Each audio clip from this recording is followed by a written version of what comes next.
I began to think on the way down here.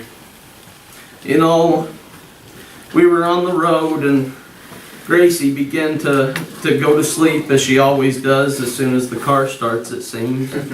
But you know, we began to get moving down this way, and shortly after she fell asleep. About halfway down here, she began to wake and I would hear her whimper. And I began to think, Lord, I don't know what to soothe her with here. Yeah. Because we're moving on this road and I don't know if we should bother getting back there to try to do something. But it was just a little whimper. It wasn't much of a cry at all. Yeah. And all that I knew to do was just to reach my hand back and have her put her hand in my hand. Yeah. And it seemed like when I did that she immediately would just stop whimpering and would settle back down and go right back to sleep. You know, I want you to know one thing here today, that whenever I get down and out in this world, and all I know that I can do is put my hand in the Lord's hand, and everything will be okay. I'm glad to say here today that the Lord is my shepherd. I shall not want. Oh, I love those words so much because at one point I didn't even come close to understanding what it would mean not to want anymore, but to not want anything else in this world but my Lord, and His salvation is the greatest feeling that I've ever had in this world. And I'm here to tell you one thing today, that to know the Lord is the greatest peace and the greatest joy that I've ever felt in this world. I'm here to tell you today that, there was a man one time.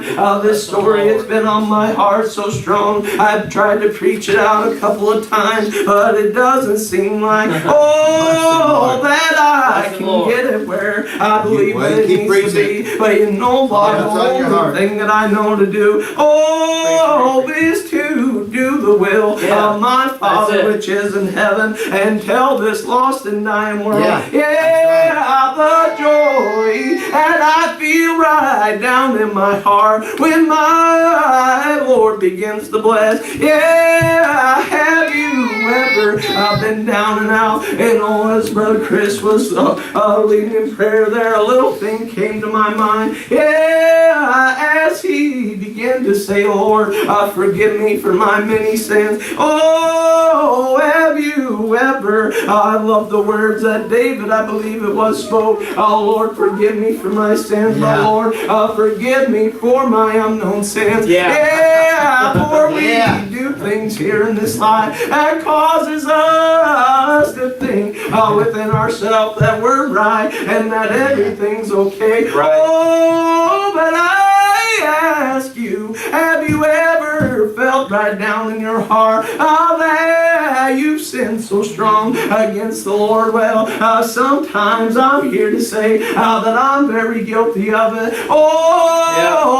Do we even not recognize things that we do as sin against the Lord, but to recognize it as right within ourselves.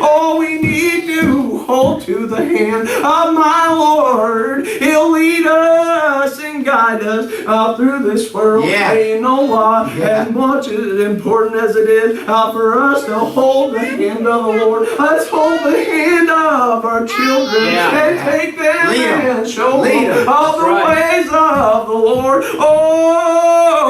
What better thing is there in this world than to hear a convert coming unto the Lord and professing unto this lost and dying world.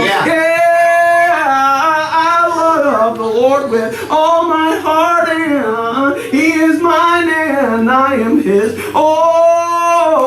As Abraham, when he died and left this world, his son Isaac, it says that he began to dig the well after the works of Abraham. He began to go and dig some wells to and fro amongst the world. And you know what? You come into lands, and after he would dig that well, there would be men in that land. That would say that this is our water, and you need to get out of here. I ask you, how hard is it to dig down within ourselves? Or it says that And a foolish man, he will build his house upon the sand. But a wise man, he shall dig deep unto a solid foundation. Oh, and build his house upon the solid foundation. That's solid rock. It is my Lord Jesus Christ. When the winds and the rains will come, it's okay because my Lord, he built the house. Oh, if we build the house and the labor it is in vain, oh, let's just hold as tight as we can unto my Lord. And everything's gonna be alright. I can tell you here today. Oh, but old Isaac, he didn't stop right there with that well. No, he went in, he dug down to the sweet water. Yes, he did. Oh, I know of that sweet water that he spoke of, because I got a drink of that water, and I've got a thirst all the time to get another drink of that water. And I'm glad to say that all I've got to do is cry out to my Lord. Oh, and he gives me a drink of that living water. And I'm so thankful for him. You know what? He's always been so good to us. I begin to think many people here lately that I have been, I guess, coming around or being around a little more than I used to be around as a little boy. They begin to ask about the children, and they begin to say, oh, you named your little girl after Sister Gracie. And you know what? That woman right there, Dad always preaches about handing down the baton of faith from Abraham to Isaac and so forth all the way through the Bible. Oh, but let me tell you a little bit about this woman. You know what? She died when I was about 18 years old. But you know what?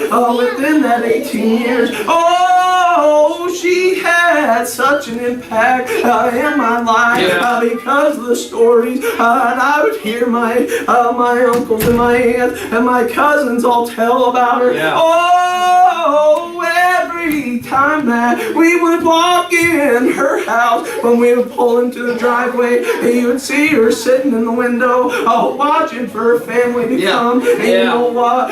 Last year, I believe it was, when Uncle Chris and Dad's first cousin Terry Johnson passed away. We were heading up there, and you know what? We were all began closer as we got to her house. We all began to say, "Oh, I miss whenever I would go there." If they would immediately go down into the basement and get us a fresh jar of sauerkraut, and us boys, we would eat it so fast, and it would come out so fast that we'd be wrestling for the bathroom then, and we'd laugh. But you know what?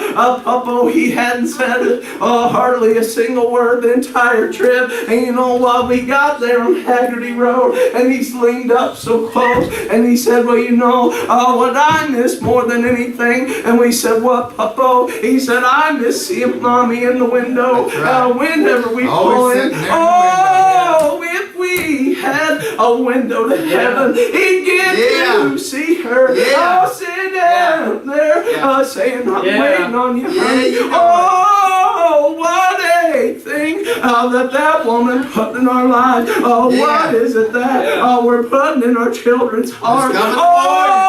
There's going to day that we're going to see the man that taught everybody the love down in their heart. Oh, what is it that you're teaching your children in this life? Let's teach them the love of the Lord. Let's lift up our voices as loud as we can. Let's sing praises to the Lord forever and forever. Let's go home together, because that's what I look forward to, is that cloud that cloud of heaven. Oh, my Lord, coming on that cloud of heaven and all glory and power. Oh, that's the man that I want to see. That's the man that I'm looking forward to. You know, many people in this world, they say, Josh, well, when you preach, you talk about an awful lot about dying. Well, you know what? I was dead to this man called Jesus for so many years, but now I'm alive, and I'll be alive forevermore with my Lord, and that's what I'm looking forward to. I want everybody in this world that I meet to come and go with me. I want everybody to look forward to seeing that man come in all power and all glory, because what a wonderful day that'll be. The blessings that we get here in this life, they're only a glimpse of over home. You know, I heard a brother say the other day that he has never in his life seen heaven with these natural eyes. I can agree with that. But I can tell you, when we begin to get blessed, when we all begin to sing praises to the Lord, when we get to hear the preacher preach, the gospel preach, and we begin to feel that blessing burning a little more in our hearts, well, I'm here to tell you, that's when I get a little glimpse of what heaven's going to be like, and that's what makes me just want to press on even harder, and that's what all I know, to tell the men and women of this world, press on to the prize of the high calling, because that's what heaven's going to be like. It's going to be beautiful. It's going to be great forever and forever. And that's all that I know to tell this lost and dying world, is to come and go with me. I know that times can get hard in this life, but I am glad here today, like these brothers were saying, Jeremy was preaching. I heard a man tell me the other day, he began to tell me how that he knows that he's going to heaven, and he began to shame me and say that, to say that you believe is weak. And I said, well, brother, I have one question for you. I said, you know in the way that you do, I said, all I know to tell you is that you lean on your own knowledge, but all I know to do is to have my hand in the Lord and let Him lead me through this life. That's all that I know about this world. That's it. Is that I got a hold of the Lord. Because I can see the repercussions of serving the Lord. I know all of you know the troubles of this world. But that day, whenever they told me that Jonathan couldn't even hardly breathe on his own, I knew one man to go to. And that's all that I know to tell this lost and dying world, is no matter what, when troubles and sorrows come your way, it's okay. Get down on your knees and begin to cry out to this man called Jesus. Look to Him, and everything will be all right. You brothers, come on. We came to hear you, brothers. No, you can close it out, Josh. No, we came to hear you, brothers. Come on. Just come close it out, Brandon.